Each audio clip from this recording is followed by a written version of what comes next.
राधे राधे। हरे कृष्ण भक्तों, आप सभी का मेरे YouTube चैनल मेरा घर वृंदावन में हार्दिक स्वागत है। आपका दिन शुभ और मंगलमय हो। आप पर और आपके परिवार पर कान्हा जी की कृपा यूं ही बरसती रहे। तो आइए आज हम लोग श्रवण करेंगे कालिया नाग का वध, कि भगवान श्री कृष्ण ने कालिया नाग का वध किस प्रकार किया था। भगवान श्री कृष्ण एक दिन अपने सखा ग्वाल बालों के साथ यमुना तट पर गए। सारी गो और ग्वाल बालों का गर्मी के कारण प्यास से गला सूख रहा था, इसीलिए उन्होंने यमुना जी का विषैला जल पी लिया। उस विषैले जल को पीते ही सब गोए और ग्वाल बालों का शरीर शांत हो गया। उन्हें ऐसी अवस्था में देखकर उनके सर्वस्व श्री कृष्ण ने अपनी अमृत बरसाने वाली दृष्टि से उन्हें जीवित कर दिया। चेतना आने पर वे सब यमुना जी की तट पर खड़े हुए और आश्चर्यचकित होकर एक दूसरे को देखने लगे।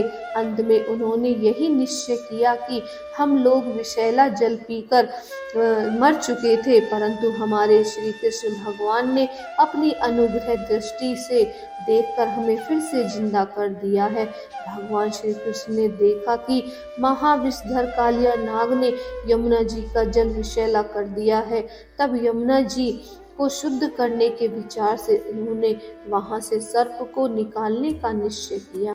यमुना जी में कालिया नाग का एक कुंड था।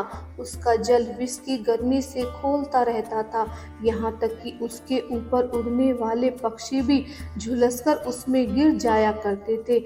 उसके विषैले जल का स्पर्श पाकर जब वायु किसी पेड़ पौधे और तट की घास या किसी पशु पक्षी का स्पर्श करती, तब वे उसी समय मर जाया करते थे। भगवान का अवतार तो दुष्टों का दमन करने के लिए ही होता है। जब भगवान ने देखा उस सांप के विष का वेग बड़ा भयंकर है और उससे यमुना जी भी दूषित हो गई हैं, तब भगवान श्री कृष्ण अपनी कमर का फेंटा कसकर एक बहुत बड़े ऊंचे कदम के वृक्ष पर चढ़ गए और वहां से उस विषैले जल में कूद पड़े। भगवान काली दह में कूदकर अत्यंत बलशाली मतवाले गजराज के समान जल उछालने लगे। इस प्रकार जल में खेलने पर उनकी भुजाओं की टक्कर से जल में बड़े जोर का शब्द होने लगा। इससे सुनकर कालिया नाग चिढ़कर भगवान श्री कृष्ण के सामने आ गया। उसने देखा कि सामने एक सांवला सलोना बालक है। उसका अत्यंत सुकुमार शरीर है। उसकी मंद मंद मुस्कान से आंखें हटती ही नहीं। इतना आकर्षक रूप होने पर भी जब कालिया नाग ने देखा कि बालक तनिक भी न डरकर इस विषैले जल में मौज से खेल रहा है, तब उसका क्रोध और भी बढ़ गया। उसने श्री कृष्ण को अपने बंधन में जोर से जकड़ लिया। भगवान श्री कृष्ण नागपाश में बंधकर चेतनाहीन हो गए। उनके प्यारे सखा ग्वाल बाल उनको ऐसी हालत में देखकर दुख से बेहोश हो गए। गाय बैल बछिया दुख से पुकारने लगे, व्याकुल होकर रोने लगे। जब गोपियों ने देखा हमारे प्रियतम श्याम सुंदर को काले सांप ने जकड़ रखा है, तब तो उनके हृदय में बड़ा ही दुख और बड़ी ही जलन हुई। माता यशोदा तो अपने लाडले लाला के पीछे काली दह में कूदने की जा रही थी, परंतु गोपियों ने उन्हें पकड़ लिया। नंद बाबा भी काली दह में घुसने लगे, पर बलराम जी ने सभी को समझा बुझाकर रोक लिया। सांप के शरीर से बंध जाना तो श्री कृष्ण की मनुष्य जैसी एक लीला थी।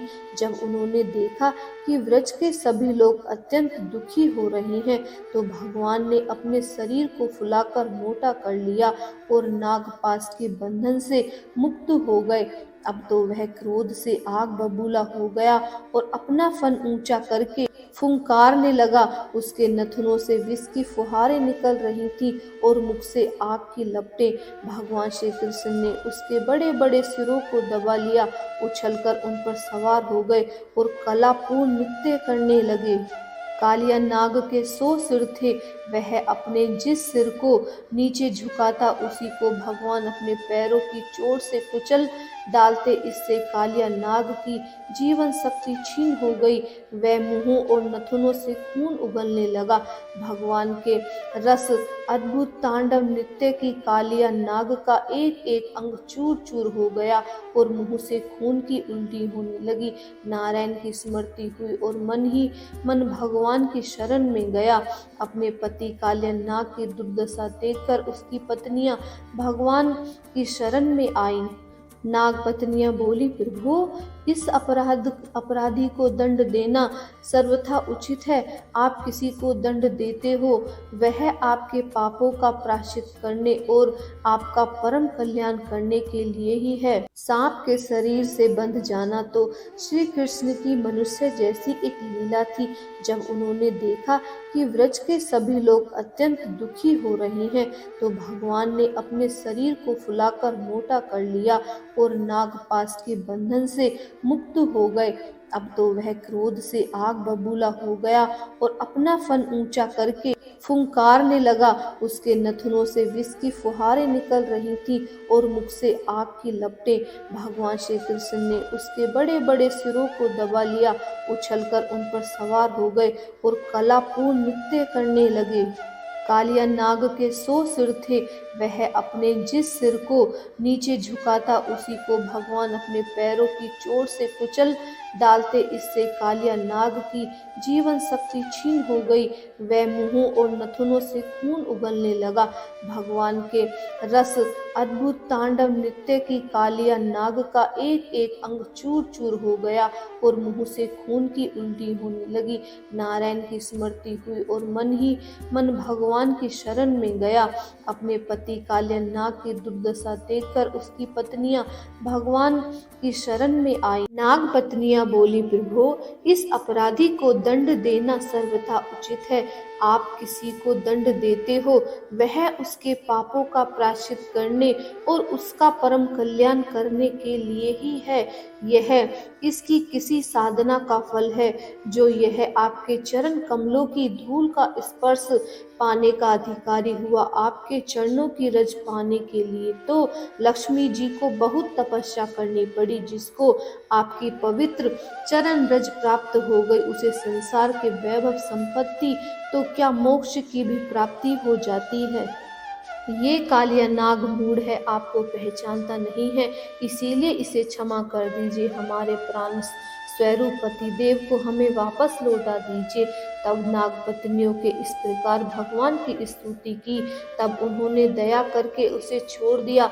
भगवान के चरणों की ठोकर से कालिया नाग के फन छिन्न छिन्न हो गए। धीरे धीरे उसके प्राणों में चेतना आई और वह दीनता से हाथ जोड़कर भगवान श्री कृष्ण से बोला, नाथ हम तो जन्म से ही दुष्ट, तमोगुनी और क्रोधी स्वभाव के हैं। हमारा ऐसा स्वभाव भी आपने ही बनाया है। इस स्वभाव के कारण हम किसी को डस लेते हैं तो हमारा क्या दोष है, आप ही बताओ।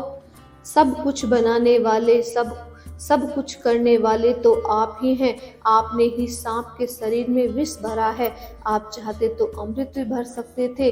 अब आप हमारी अपनी इच्छा से जैसी उचित समझे आप कृपा कीजिए और मुझे दंड दीजिए।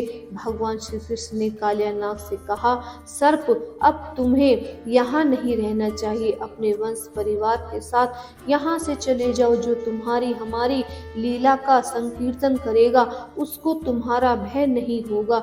जो यहाँ यमुना जल में स्नान करके तर्पण करेगा, उपवास करेगा, हमारी पूजा करेगा, वह पाप से मुक्त हो जाएगा। अब तुम चले जाओ, गरुण तुम्हें नहीं मारेगा। अब तुम्हारा शरीर मेरे चरण चिन्हों से अंकित हो गया है, इसीलिए जा, अब गरुण तुझे खाएगा नहीं।